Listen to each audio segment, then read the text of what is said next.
Hey everyone, welcome to the Squanch, Wisecrack's Rick and Morty podcast. My name is Jared. I'm joined here by the Squanchers. We got Ryan. Wubba lubba, what up, dog? And we got Alec. Ooh-wee. So today, we are breaking down Rick and Morty Season 1, Episode 10, Close Encounters of the Rick Kind. As always, what do people think about this episode? Let's start this time with Alec. Oh, God, the pressure. B+. Okay. Okay. Is that it? No, I really, what I do appreciate this episode for is the elements of like the serialization that come up later. But I think as far as just like laughing out loud and stuff like that, it's certainly not the funniest episode. All right. And Ryan. Oh man, I disagree. I don't think it's the funniest, but I'd give it at least an A- at the least. And I mean, when I first saw this, like, just my mind was being blown the whole episode, I feel like, because, you know, we've gone through 9 episodes already, and then you get to this, and then the world that just expands all of a sudden. You're like, wait, what? There's a bazillion Ricks, a bazillion Mortys, and just that whole idea and concept, I was cracking up the whole time when I first saw it, especially when they get to the whole matrix of Mortys, you know, and they're all being tortured, like, just that concept. I'm like, how the fuck did they think of this? Yeah. And you know, just all the wordplay with the Mortiest Morty and the Rickest of the Rick. Yeah. I mean, I thought it was an amazing episode. So I love this episode. Cool. Yeah, I love this episode as well. I think more to Ryan's point, just the world building that it does, just introducing the Council of Ricks. And we talked a little bit about, in the last episode we covered on interdimensional cable, how, you know, after we see Rick Potion number 9, the episode where it indicates to the audience that there are ramifications to this infinite universe, and when we actually take it literally and we take it seriously, there's some pretty fucked up ramifications. And then with interdimensional cable, we see the utter absurdity of this landscape of infinite realities. And then I think this is another really awesome, interesting world building experience, or that continues to build on just the absurd possibilities of the infinite multiverse. And so I like this episode a lot. Did I laugh the most? Probably not, but I think it's a really smart episode. Yeah. And there are just parts of it that are some of my favorite parts. Like specifically the whole chair pizza person thing. I love that so much. Right. Yeah, and I do love the world. The reason I do like this episode is the world building. Yeah. Absolutely. I mean, I think that's what people mostly remember it for, more than the jokes or anything like that. All right, well, let's go into a recap. So, Rick's 1-year anniversary of being back in Beth's life is interrupted when delegates from the Citadel of Rick accuse Rick of killing other Ricks in other dimensions and arrest him. Rick and Morty are brought before the Council of Ricks, and Rick is accused of serially murdering Ricks in other timelines. Rick denies the charges, escapes with Morty, and they are chased through various dimensions. Back at the Smith house, a battalion of Ricks has set up shop, and Jerry befriends Doofus Rick, a kind and gentle version of Rick with a goofy haircut. Rick soon deduces who is framing him and pursues him in another dimension, where he finds a dome cloaked by a matrix of Mortys in agonizing pain. Inside, Rick and Morty are met with the evil One-Eyed Rick and his One-Eyed Morty, who reveal his plan to download the info from Rick's mind and then kill him. Meanwhile, Jerry and Doofus Rick are getting very close, and Jerry does not want to see him go. Morty leads a cabal of incarcerated Mortys to kill evil Rick and save regular Rick. Rick informs the other Ricks that he found the real killer, forcing them to pry Doofus Rick from Jerry and leave. In the end, it's revealed that evil Rick was controlled remotely the whole time by evil Morty, who disappears in a sea of relocated Mortys. End of episode.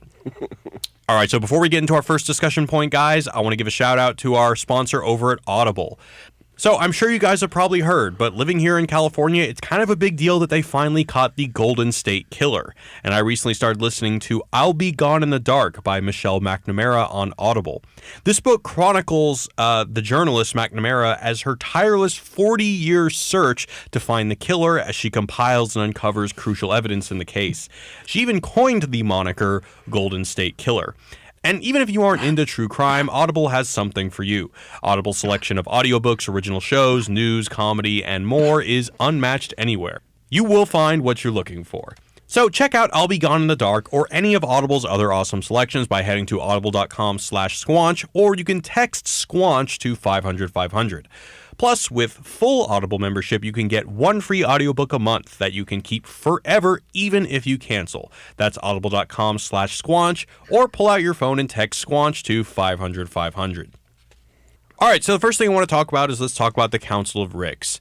So I was actually speaking to our resident Marvel expert, Matthew, and we were talking about the Avengers Quick Take that we just actually recently released, and we were talking about the character Reed Richards in the comic, and the Council of Ricks is a reference to the interdimensional Council of Reeds. Reed Richards is Mr. Fantastic, the stretchy dude, Okay. And now, the interesting I found about this is that not only is it just a reference to the fact that just as in the Fantastic Four, in this particular Fantastic Four series, there are a whole, government of reeds that like kind of form their own, not society, but like their own government. We see that similarly in Rick. But in this episode, there's considerable emphasis on Rick being the Rickest Rick. And in the comics, Reed, at least the Reed that we follow, is distinct from the rest of the Reeds in that all the other Reeds are very much more of like consequentialists. So they're just like, yo, we got to do whatever we need to do for the greatest good. Whereas the Reed that we follow is more of like Captain America's ethics, more of like the duty-bound ethics, where he's like, I will never do anything bad no matter what the consequences. And so I found it interesting that not only in the Fantastic Four comics or this particular comic, we follow the Reedest Reed Richards, but we also follow the Rickest Rick here. Well, do we know he's the Rickest Rick? I mean, he just says that. Like, well, any Rick would say they're the Rickest Rick, wouldn't they?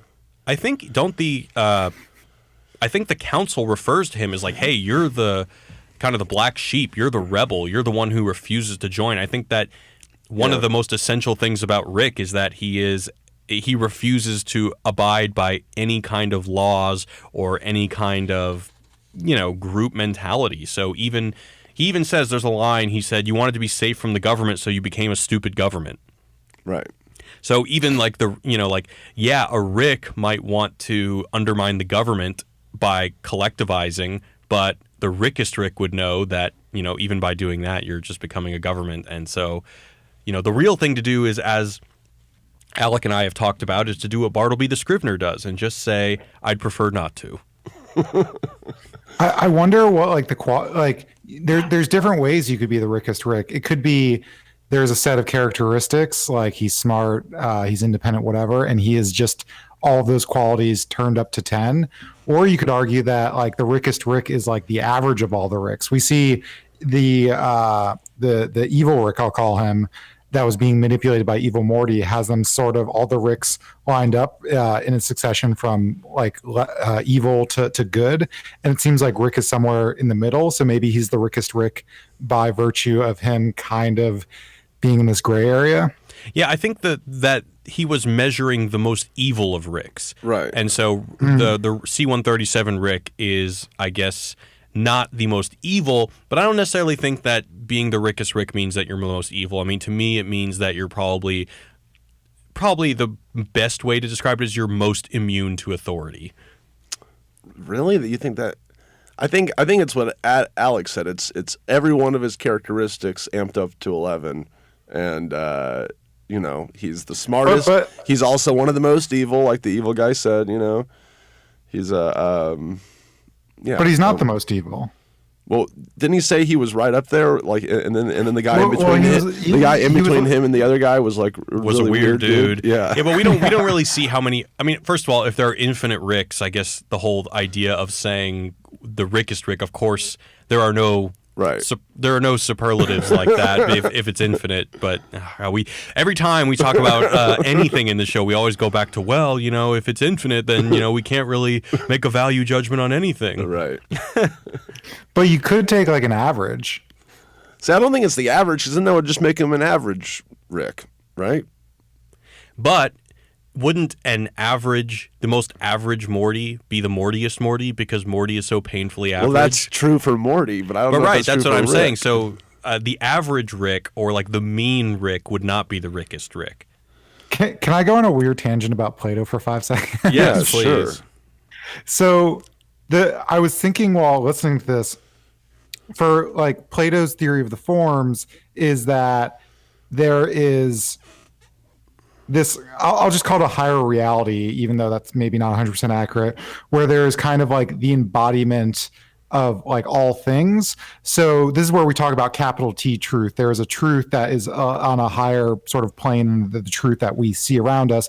But besides that, even physical objects like a tree, like we recognize a tree, even though lots of trees are different, because it has sort of an inherent treeness, and up, sort of in this world of forms, is the perfect tree. And I'm thinking about this in the case of Rick. Like there is the platonic ideal of a Rick, but that doesn't necessarily mean that it's amping all these things up to 10, right? You could say like the treeiest tree isn't like the biggest tree or the tree with the most amount of wood or any of that. It's kind of like an aggregate of all these things. So it's just a really nice looking tree. Well, the way I like to think of it is like if we think of the platonic form of beauty, every time you look at someone or something that is beautiful, it's beautiful because it evokes certain qualities of this ideal form. So every time you see something beautiful, it is some sort of shadow or reflection of this ideal, perfect idea of beauty. Right. So are all the Ricks imperfect shadow of the Rickest Rick? Yeah. So yeah, Rick Sanchez of C137 is the platonic Rickest Rick. but more to my point. So I think that there is. So what I'm arguing is that there's this kind of what makes Rick the Rickest Rick is a, like once again like refusal to abide by any authority, and I think because that's his number one characteristic. I'm getting there. Oh, sorry. So I think that we kind of see this, at least is the way that I read it. So one of the things that we see in the episode is Morty's always saying, like, is this time for arcs? And Rick says, like, there are no time for arcs here. I refuse to actually, like, I refuse to actually grow. You know what I'm saying? So, like, for example, after Morty... Throughout the whole episode, we see Rick constantly undermining the fact that he may care for Morty. So there's the famous thing where he says, "Oh, the only reason I carry you around is because your dumbass waves cancel out my genius waves and allows me to duck the intergalactic popo." Right. So we see all things like that, and then there is also when they see the matrix of Morty's like, "Oh my god, that's the most terrible thing ever." And Rick was like, "Yeah, I once considered doing that, but I mean, I didn't." So he's constantly undermining or at least making us question how, like, where the line is between how much he cares about Morty and how much he'll just kind of do anything for the sake of himself or science or anything. And then at the end, after Morty saves Rick, Morty says, "Is it time for arcs yet, Rick? I did a pretty good job back there for a human cloaking device. Saved your ass." Rick says, "All right, Morty, don't break an arm jerking yourself off." Morty says, "Man, I can't believe you, Rick. That right there, that was a great opportunity to show a little humanity, to connect with me a little." Rick says, "Hey, Morty, you want a connection? Go be part of some stupid club like these dumb Ricks. Maybe I don't connect because I'm the Rickest Rick there is." And it would go without saying that the Rickest Rick would have the Mortiest Morty. So the point I'm trying to make here is that Rick, even in the same way that he doesn't abide by authority, like in the Council of Ricks or the Citadel of Ricks, he also doesn't really, he even resists having any kind of arc. But interestingly, I think that he does have the arc because there's the part where he cries when he sees Morty in like those flashback sequences that the evil Rick is showing him. Well, actually, I thought he was just allergic to douchebags. I find that very unconvincing. I'm just kidding. Yeah. Of course he was joking. Right. So what do you guys think about that? Alec? Sorry, can you, I'm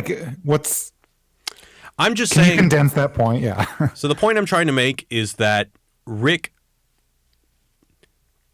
refuses to make any kind of epiphany or to have any kind of paradigm shift to essentially have an arc, which is a reflection of him being the Rickest Rick, which similar to the fact that he refuses to be part of the Council of Ricks because he refuses to identify himself with any kind of collection of authority. He likewise refuses to actually grow as a character, which is like, one of the laws of storytelling, or at least in television. Yeah, so I think this plays both ways. On one level, to your point, it's like he is so independent, he's not even beholden to traditional story structure, right? And it's kind of like meta aware of that. But also, if we want to take this platonic ideal thing a little bit further, if you are the platonic Rick, you are the perfect Rick. Like, why would you need to change? You are the perfect image of that thing. So yeah, I think you're onto something there. But I don't think I fully agree that like what makes Rick the Rickest Rick is solely independence. I think it's like a conglomerate of things. Oh, sure. But I think that that's the one thing that we see that distinguishes him, at least in this episode, because he's the only Rick that we see or that we know of that resists being part of this community of Ricks. Right. All right, let's talk about Infinity. I love the pizza phone chair thing and how this illustrates the concept of absurdity that's inherent in the premise of infinite universes. And not only that, so, we start with like the pizzas ordering people, and then the phones ordering chairs, and then the chairs ordering phones. And not only that, but when they are traveling from dimension to dimension, even just like in the small parts where they're being chased by the other Ricks, they go into a world full of just like farting butts. Yeah. And then they go to one full of greasy grandma worlds. Yeah. This is kind of more to my point of the amazing world building here that not only is hilarious, but really kind of gives us, just really sets that tone for the utter absurdity of this show.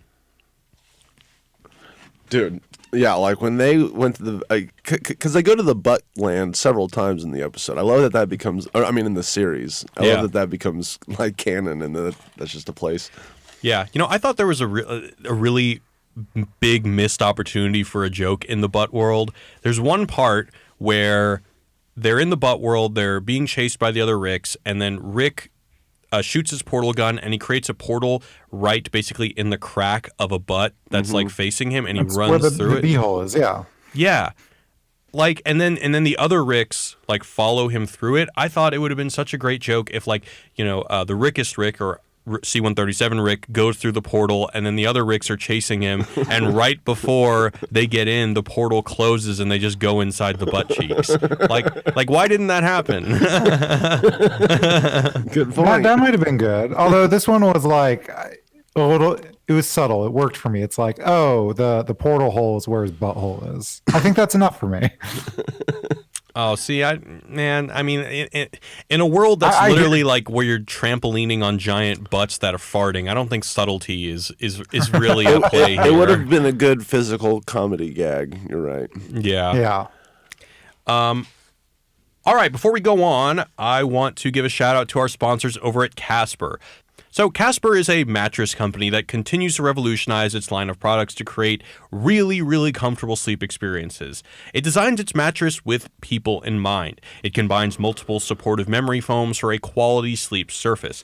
The mattress doesn't trap heat and keeps you cool, which is great for me because I'm always too hot in my bed, and I always have a fan like on my feet because my feet get hot. I don't know if you guys deal with that. Getting a Casper mattress is as easy as ordering online and waiting for it to be delivered, and the shipping is free. So you don't have to leave your couch. You don't have to rent a U-Haul and go to IKEA. They just bring it right to you. You don't have to carry it, nothing like that. They also give you 100 nights to try it out and free returns if it's not the mattress for you. They'll even pick it up. So basically, you get 100 nights, you sleep 100 nights. If it doesn't work, literally no sweat. So get $50 off select mattresses by visiting casper.com/squanch and using the promo code squanch at checkout.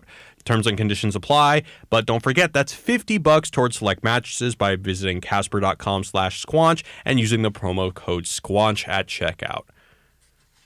All right. So next thing I wanted to talk about is one of the things I love the most about this episode is they have a lot of like really clever jokes that have double meanings. Like, especially since the setting of this is, this bizarre thing where Rick is referring to himself, but he's also referring to the other Ricks. Right. And so, for example, it's like one of the C-137 Ricks says, hey, save your Rick rules for the fucking sheep Rick's Rick pig. And then Rick 1 says, fuck me, pal. And then C-137 Rick says, fuck you. No, fuck me. Yeah, I thought it's super clever, and I love that not only is this concept super clever, but they're able to, build in some really kind of clever comedy. The best one for me is Morty's, those poor Rickless bastards. Oh, yeah. There's also a good one in the Doofus Rick Jerry scenario. So Doofus Rick says, I guess it's only fair to tell you now, Jerry, I'm the worst Rick of them all. And then Jerry says, according to who? Other versions of you? If I've learned one thing, it's that before you get anywhere in life, you got to stop listening to yourself. I love that whole interaction as just like shitting on advertising and people who work in it. I loved Doofus Rick's summation of what he thought advertising was. He's like, oh, so people need help buying stuff and you help them decide what to buy? Wow, that's so cool. Yeah. I also think that contrasts really well with when Doofus Rick is looking at Jerry's R2-D2 coins, and he's like, look, I'm not going to tell you that these are even going to hold their value that they have or that they're increasing value, but you know what? You like them. That's all that matters. Yeah. The truth is you bought them because you like them and they have value to you. That's what matters. Right. This whole coin thing, I think it's actually maybe my favorite part of the episode. Go on. Well, just the way they set it up is already a funny joke, because at the beginning, Jerry gets unfrozen. He's like, I have a rare antique coin collection. Just don't hurt me. Okay, maybe not antique, but a limited printing. They have little R2-D2s instead of George Washington. And then, Beth is really pissed. And she's like, our son's been abducted. And he says, you hate me for buying those coins. And then the payoff with Doofus Rick is just so fucking amazing. Also, I just want to say, I think we should all aspire to be Doofus Rick. I don't think he's that stupid. Well, I was going to present the question, is he not a form of, is he kind of maybe the Rickest Rick? I mean, he's the nicest Rick. What is the essence of Rick? That's the question. I mean, that's what we're having a hard time figuring out. But Doofus Rick is the Rick that we, should aspire to be. I mean, Rickest Rick is he's not a doofus. He can make brownies without an oven. Right, which is why I think we should aspire to be him, because he's nice but can still make brownies with science. He eats his own poop, dude. But I mean, look, that's just how he was raised. He's from a universe in which people eat their own poop. He can't help it. I think it's a rumor that they're started by the other Ricks. Well, his teeth are pretty yellow. Oh, I didn't think about that. Oh God. And his teeth are also differently shaped, so it could be that he doesn't exercise his teeth enough because he doesn't eat enough solid food. I'm sorry. Am I getting into too much detail? I don't need to keep going because I think people know where I'm going with this. We also know later Rick has a picture of Doofus Rick in his garage, so even Rick knows that Doofus Rick is the best. Yeah, I would have liked to have seen Doofus Rick back in the what's the Citadel of Rick's episode in season 3? It's Tales from the Citadel. Tales from the Citadel, yeah. I would have liked to, especially in the classroom scene where they're talking about how. Wait, that's not Doofus Rick that's in the classroom full of Mortys? Because remember, there's like one Rick who is considered a Morty because he's tall Morty. Tall Morty, right. That's not Doofus Rick though. No, I don't think so. It's just a different Rick that kind of stands out from the crowd, right? Special. There's in the Rick and Morty comics, there is an arc with Doofus Rick and Jerry, and it's pretty good too. I just love their relationship. Yeah. So another thing I want to talk about is one of my favorite lines from probably the whole series is and we actually use this in I think our first Rick and Morty video, Alec, but it's it's what the Council of Ricks dooms Rick to, like his sentence. He says, the Council of Rick sentence you to the machine of unspeakable doom, which swaps your conscious and unconscious minds, rendering your fantasies pointless while everything you know becomes impossible to grasp. Also, every 10 seconds, it stabs your balls. So I want to spend some time. Effective torture device. I want to spend some time breaking this down because I feel like this is difficult to grasp. So so your conscious mind is me saying like, all right, I really like this episode of Rick and Morty. My unconscious mind would be, what would an example of that be? Like something telling you to go eat food because you're hungry? It's the part of your brain that you're not overtly aware of. So the things that are driving you So if you're Freud, it's like, the desire to kill your dad and fuck your mom or whatever. But more realistically, it's probably instincts and things like that, or even just the way that some things can shape our personalities that we may not be aware of. So rendering your fantasies pointless. So if my fantasy is, let's just say I have a fantasy of like, I'm just going to make something up here, like Harry Potter themed sex dungeon or something like that. That's very specific. Let's just say that that's my unconscious fantasy. If that becomes conscious, how does that render my fantasy pointless? Are they talking about conscious and unconscious in terms of like awake, like you're conscious, you're awake, and you're unconscious asleep? Yeah, the way I took it was that it was like you never know what you're dreaming or not is kind of how it was like, so that your fantasies, you never know if they're concrete. So the thing, it's like, so it's rendering your fantasies pointless while everything you know becomes impossible to grasp. So the everything you know becomes impossible to grasp. That's easier for me to comprehend because let's just say that, all right, I know that the sky is blue. That's in my conscious mind. But if that's in my unconscious mind, then it's not something that I can access. So, like, I think it's like the experience of like being in a dream where you can't really achieve goals in most dreams. If anyone's ever gone to sleep 10 times to see how the dream ends and it never does. I hate that. Yeah, I still don't think that we've kind of wrapped our minds around the rendering your fantasies pointless when your unconscious becomes conscious. Well, because then you can't accomplish your goals, your fantasies. You're just kind of constantly in this lucid state of do I know what's going on? Your brain's being scrambled. I think it's robbing you the potential to dream because if your unconscious, well, I'll just say your sleeping mind is sort of inverted, then you no longer have a space to fantasize, to dream. You can't do that anymore, so I guess it becomes pointless. So they're suggesting that our fantasies or the things that drive us are inherently subconscious, and once they become or inherently in our unconscious, and then once they become conscious, they're no longer effective fantasies that drive us. Yeah, I think there's a difference between sort of like daydreaming about your Harry Potter sex dungeon and like, building out the specs to it, Okay, so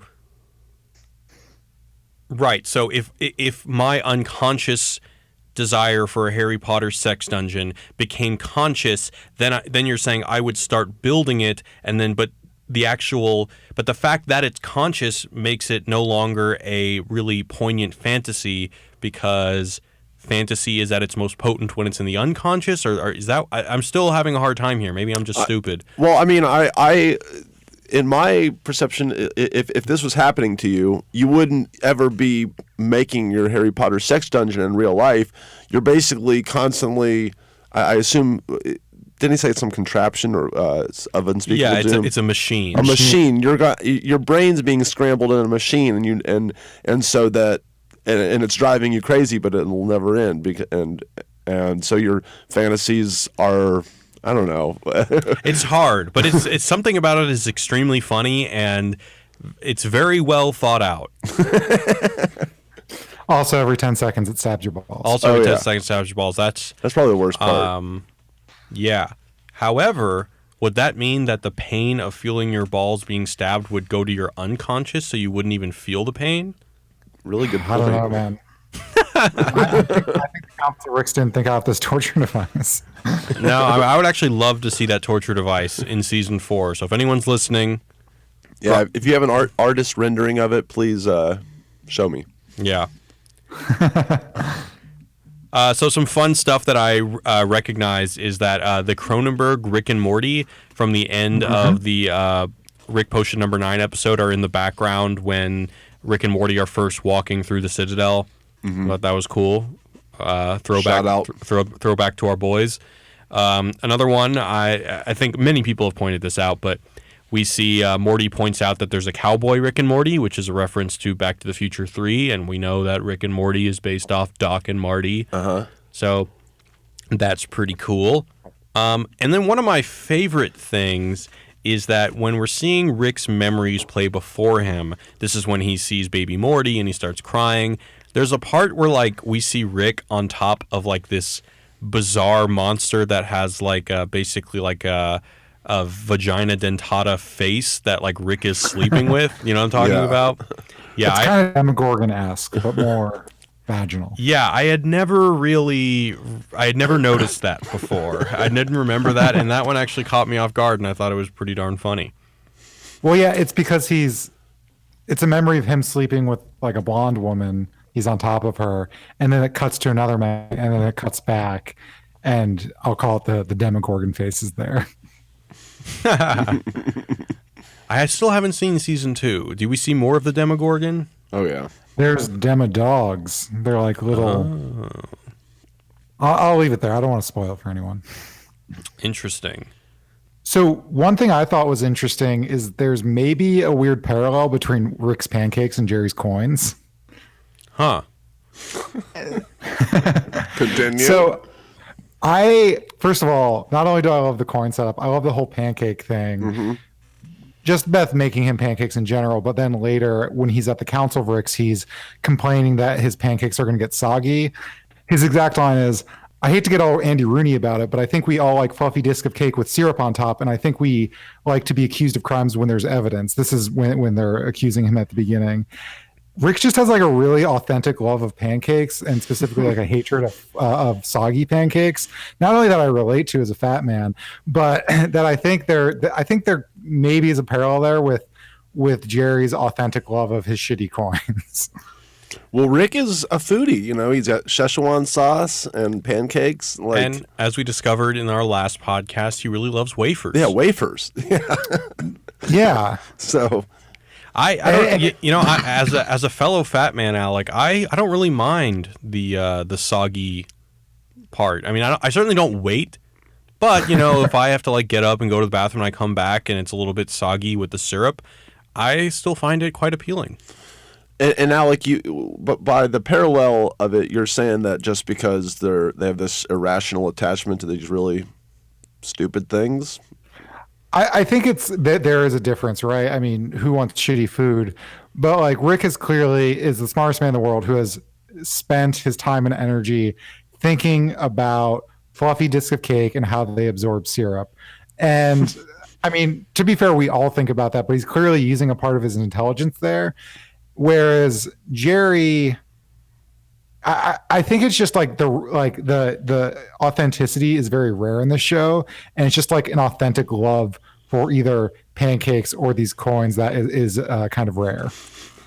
I have a question. I don't really understand the beginning so we have the cold open where we think we're at C-137 and we see Rick and Morty. We see Beth say, "Hey, I'm going to make you the pancakes" or whatever, and then some of the Council of Rick. I'm sorry, some of the Citadel of Rick people come in and just shoot Rick in the face. No, that's evil Morty and evil Rick. Oh, okay. Yeah, I'm sorry. And then the next scene, it's the Council of Rick's looking for those two people because they're like assassinating people. My bad. I was actually confused too when I saw the evil Rick with the scar on his face. I was like, oh, that was the Rick from the Citadel of Ricks in the cold open. But then I realized I wasn't paying attention. It was not the Citadel of Ricks. It was evil Morty, evil Rick. Mm-hmm. Can we talk about evil Morty? Is evil Morty? Because at the end it's all revealed that evil Morty is the mastermind, which kind of is supposed to, I think, say maybe the smartest Morty and the smartest Rick on Earth. The smartest Morty's smarter, or like there's a part of Morty that that this guy's the best at. I mean. Yeah, is evil Morty smarter than evil or the Rickest Rick?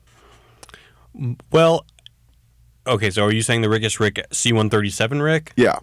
I mean, I don't know, but the thing that I find first of all, the evil Rick isn't even a Rick; he's a robot, right? Well, right. Yeah, that's what. Yeah. So and then is evil Morty a robot because he's got like that the little like wire coming out of his eye that he like tucks back in under his eyelid. That crossed my mind, but I think that's supposed to be just his transmitter. But you're right. That doesn't make a whole lot of sense. Do you think that evil Morty is the one true Morty? That's a good question. That is a great question. I don't think so, because he's supposed to be the good Morty, and evil Morty's an evil Morty. I also find it interesting that at the end of the episode, we see him leaving the Citadel, or at least to be relocated, and then somehow he gets back to the Citadel by the time we get to the Tales from the Citadel. I think he's being relocated within the Citadel. Yeah. He's like going to blend in amongst all the new Mortys that are being. Oh, okay. I thought they were probably going to put him into a new dimension or something. No. But did you guys catch on to the fact that all the Ricks seem to be aware of evil Morty's existence? No. When? You mean the Council of Ricks? The Council of Ricks and Rick Sanchez. So the first clue we get is when they are dissecting evil Rick's head, and one of them says, like, I've only seen something like this once before. So there's sort of, okay, they've seen the technology before. That doesn't mean shit. But at the end with Rick C-137, he's talking to Morty about how he's the Morty's Morty, and Morty's very excited. And he says, Rick says that a Morty that's too cocky can lead to a lot of big problems for everyone. Morty asks why, and he says he'll explain it when he's older. So Rick seems to know, like, evil Morty is the Morty that got too cocky. Yeah, I think that most people interpret it as that he is referring to evil Morty, and I think that there's it's a very robust argument to make, but I don't necessarily think that that's 100%. The way I kind of took it was that evil Morty was just a representative of, when Mortys get too cocky, they become like this evil Morty. So this has happened before. It's a pattern in the infinite Mortyscape, Yeah. But Morty's a specific age. He can evil Morty be evil Morty when he's 6? What do you mean? I mean, yes, it's infinite, but there's a fixed timeline that if an evil Morty is going to do shit like that, if it happened before, maybe it happened a year ago or 2 years. It's not like it could have happened. Oh, you're saying that all this is happening simultaneous because Mortys are the same age? But then how would Rick know about any of this stuff? If how do they all have this, that's what I'm saying. It's like they have a deep mythology of Rick and Morty's, that's been going on for forever. It seems like that there's always a whole bunch that are always the same age, and they never grow old. I don't know. Well, I have a question. What does evil Morty want? So we see that evil Rick fuck up the Rick establishment, dude. Well, so evil Rick tells C-137 Rick that his goal is to basically download the contents of his brain and then kill him. But what does he need from the brain? And then by extension, what does evil Morty need from C-137 Rick? He's trying to get all the knowledge in the universe, and that, Ricks are the smartest. But why does he need this Rick? Because he's the Rickest Rick. Okay, but what? He's evil, and he's in the evil catalog. Yeah, but as we've seen, there are more evil Ricks. But I think one of the theories is that evil Morty is Rick's original Morty, the Rickest Rick's original. It's getting very confusing, but our Rick's original Morty is evil Morty. I think that if that is true, I think that gets us closer to a reason of that evil Morty would need something in particular from C-137's brain. I just don't know what it is, and I'm pretty curious. Because I wasn't even sure, like, even if we were to believe, like, let's take evil Morty out of the equation if it was just evil Rick, and if evil Rick wasn't a robot and he was a legitimate Rick who... did he even explain what he wanted from Rick's mind? Well, the Council of Ricks said that they've the evil Rick and Morty have taken 26 or whatever, like, murdered all these special Rick and Mortys. Right. So I mean, I don't think they tell you exactly what it was, but it does say it. But just to download all their brains, I think that's reason enough. That's motivation. Well, why do they want to murder the scientist formerly known as Rick? And I also don't think that, once again, we don't see, especially in the cold open, we don't see them download anything from that Rick. They literally just shoot him in the head and walk away. Maybe I thought they took their bodies. Didn't they take their bodies? Oh, did they take the body? I thought they did. Damn it. Alec, you remember? I don't remember, but I actually don't think it matters because I think they could have been doing it, A, to frame C-137 Rick, and B, to lure him into this trap. Oh, that's right. Yeah, they framed him. Yeah. That's right. Yeah, they were framing our Rick to specifically get our Rick over there. So, yeah, what was that about? It's funny that we all watched this and we can't remember. as I'm going through these episodes for this podcast, I've realized that very few of the post-credit sequences did I see the first time through. Like, did you guys see the post-credit sequence in this one? Yeah, it's hilarious. Yeah, I don't think I had seen that before. I think it's actually probably one of the best jokes in the whole episode when Rick is like, "Oh my God, you like that guy? He eats his own shit. Oh man, this is so rich." I'm gonna go call 10 Ricks right now. Oh yeah, that's another. Yeah, that's probably one of the best like like Rick double meaning jokes. Like, oh, I've got about 10 Ricks to call to tell about that one. Especially just like the image that conjures in your mind of Rick going like, "Rick, you're not gonna believe this." Yeah, right. Yeah, I did not see most of the post-credit scenes on my first watch through. I don't think I know I didn't know they existed for a long time. Yeah, neither did I. All right, let's move on to the mailbag. I believe Alec has some questions picked out for us. Wubba lubba mailbag. If anyone would like to send us any questions, you can hit us up at squanch@wisecrack.co. Again, that is squanch@wisecrack.co. So the first one is from Dominic, who says, "Hey, Squanchers, Wisecrack fan from Singapore here. I was curious to know what you guys thought about the apparent contradiction between the themes of the A plot and the B plot of Interdimensional Cable. In the A plot, Summer learns the lesson that nothing really matters and we should just accept the absurdity of existence. This seems to be where the B plot is heading when the alternate reality goggles force Beth and Jerry to break down the illusion that they were together for a reason. But it suddenly gets thrown out the window when the B plot takes a sharp left turn and Beth and Jerry discover that they would have ended up together even if they had achieved their dreams. And implies that they were meant together. Don't get me wrong, I really like the ending, but the thematic inconsistency just bothered me, and it felt like a cop-out to get an easy emotional ending. Anyway, keep up the good work. Your podcasts are always entertaining and thought-provoking. Best, Dominic." Yeah, Yeah. I was going to say this is a great point. I think I brought this up in the episode just simply saying like, oh, well, you know, if there are infinite realities, I'm sure there's a reality where they didn't regret their decision and stuff like that. And of course, you can continue to go down this rabbit hole. And once again, as I constantly say, because there's infinite universes, we can pretty much nullify any meaning or any conclusion just by saying, oh, well, there's another universe where that contradicts that sentiment. But yeah, I think for probably, it is strange simply because it's probably the most heartwarming conclusion to Beth and Jerry's marriage prior to season 3, where their marriage is the entire arc. But I think that, it's probably just good storytelling. We all know that Dan Harmon is super anal about emotional arcs, and like the monomyth and the hero's journey. So it only makes sense to me that something like that would happen, because you just got to give your audience a sense of finality. You got to give them that sense of a paradigm shift. You got to give them that sense of completion. So I agree that, but even a show as absurd as this can't double down on meaninglessness every time. I mean, I think, more to my point about this episode, I think they did a pretty good balance in that to maintain the comedy and to maintain the character of Rick refuses to admit that he has any kind of arc, or he refuses to show it.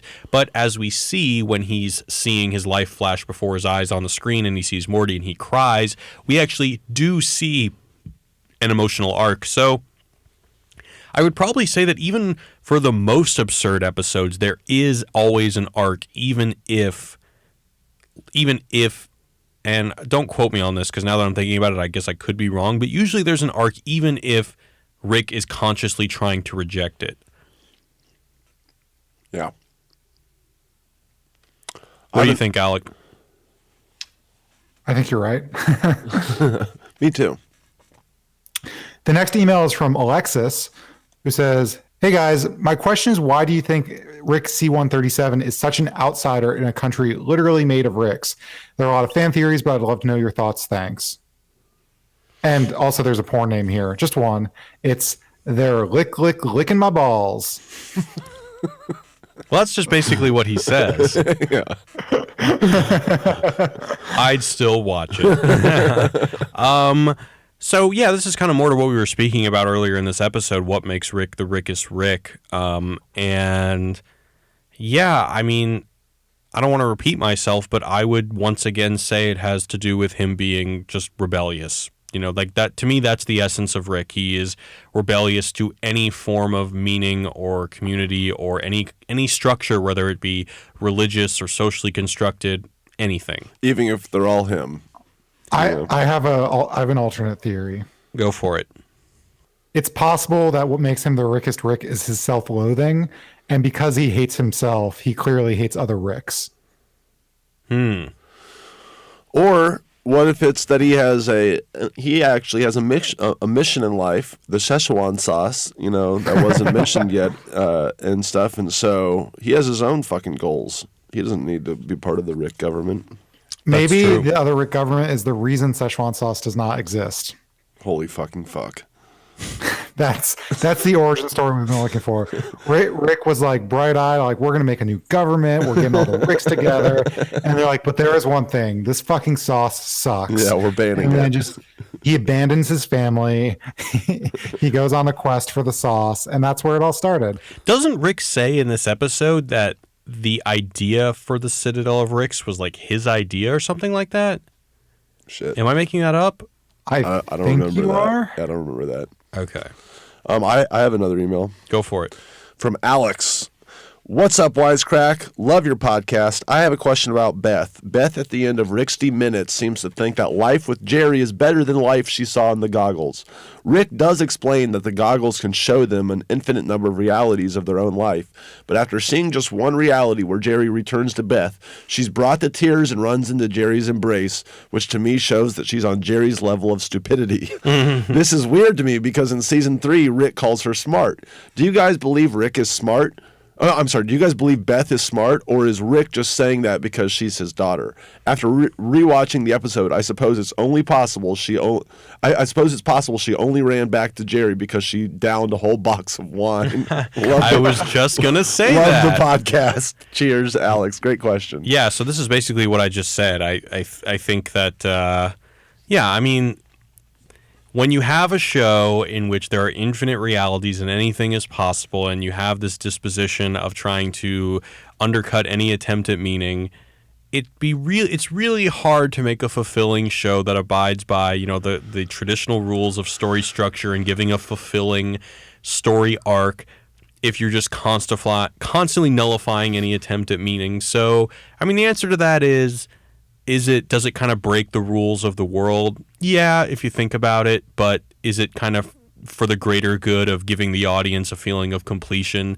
Probably. And I think that's probably what Dan Harmon thinks as well. Is like, you got to throw the rules out just to give people, the kind of like the rhythmic kind of feeling that they are programmed to want. Right, but to Alex's question, do I think Beth is smart or stupid? Okay. I think that she is smart, for the most part, but she's emotional and sometimes can go off the rails. I also think, to go against a little bit of what you said, Jared, I think we're not going to see Rick grow, but we're going to see the people around him grow. We're going to see, Morty develop and Beth develop and maybe Jerry develop, but yeah, I think smart people can still do really stupid things. Right. I think I would take issue with that. I think there, in general, has been large discussions about whether or not, like there's always the seesawing. Does Rick actually love Morty? And I think there's a difference. Rick will never admit that he has any growth. He'll never admit to coming upon any epiphany or any meaning. But And you can even see that anytime he does kind of come upon an epiphany, like an epiphany to sacrifice himself for his family, he either undercuts that effort or the show undercuts it. I mean, it's more or less the same thing, but I do think it's an important distinction. But I think it's a bit ambiguous. I think that Rick does grow sometimes. He does grow more attached to Rick. He does have somewhat of a reflection. I think that, like, when he sees Dr. Wong, for example, even though he'll never admit it, I do think it affected him. And so I think that there's a division or a distinction we have to make between, does he show his growth and does he actually grow? Right. Yeah, that's a good point. I mean, like you said earlier, when like the only real arc he has in this episode that we just watched is when he's watching the baby Morty and stuff, and a tear goes down his face, and then we're supposed to kind of just connect.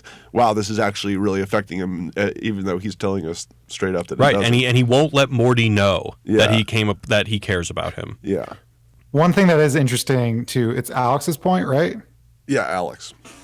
To Alex's point, is this episode has some great moments that maybe put into question Beth being smart, but again, I think smart people can do incredibly dumb things, and just the way she hilariously caters to the Citadel of Ricks, like they're literally trying to hunt down her dad. And she's like, "Anyone want some lemonade?"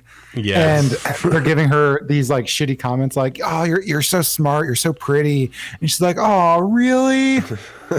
And then she burps like Rick. I think it's the only time you've ever seen that. Yeah. I appreciated that. Yeah, I mean, I don't really think there's been a lot of evidence that, I mean, certainly certainly Beth is not on the same level as Rick. Not even close. I mean, nobody is. But She's a goddamn horse surgeon, though. You got to be smart. you definitely have to be smart. I agree about that. But I don't know, like when Rick says, like, when you're smart, nothing matters and stuff like that, what level of intelligence is he really talking about here? Yeah, I mean, I think he's talking about the kind where he's basically like a god. Right, which Beth is not. Right. Yeah. All right, that just about does it for today. But before we sign off, where can we find you guys on the internet? You can find me at Ryan's Game Show on Twitter, or look up Ryan's Game Show on YouTube or Facebook. It's a game show I make in my garage. And Alec? I changed my Twitter handle, so now it's at Wisecrack Alec. Very easy to remember. You can also check out a podcast that I'm doing called The Maze. Oh yeah, it's awesome. Yeah, Westworld, baby. Thanks, Ryan. Yeah, I really enjoyed it. Are you watching Westworld, Ryan? Nah, not really. I kind of jumped ship, man. Ryan has a lot of TV to catch up Yeah, on. I got Twin Peaks to watch, dude. Yeah. And you can catch me on my Instagram at Father of Woody for images of my dog and my girlfriend's dog. That's pretty much all you're going to see. But They're great dogs. yeah, they're great dogs. And you know what? Pretty much anything else you put on the internet other than pictures of animals is harmful to the world. So Riveting dog photography, though. Thank you. All right, well, that just about does it. Want to remind everybody, check out Alec's podcast, The Maze. It is on the Wisecrack podcast network. So if you're watching Westworld, I highly recommend it because Alec goes deep, man. He's into the show, man. Also, be sure to leave us a review on iTunes if you have the time. It really means a lot to us. Check out Wisecrack Plus, our Patreon service, for all sorts of cool stuff, including the opportunity to be on this podcast. And if you have any questions you want to ask us, email us at squanch@wisecrack.co. That just about does it for today. Thanks, everyone, for listening. Peace. Wubba wubba, bye. Squanch you later.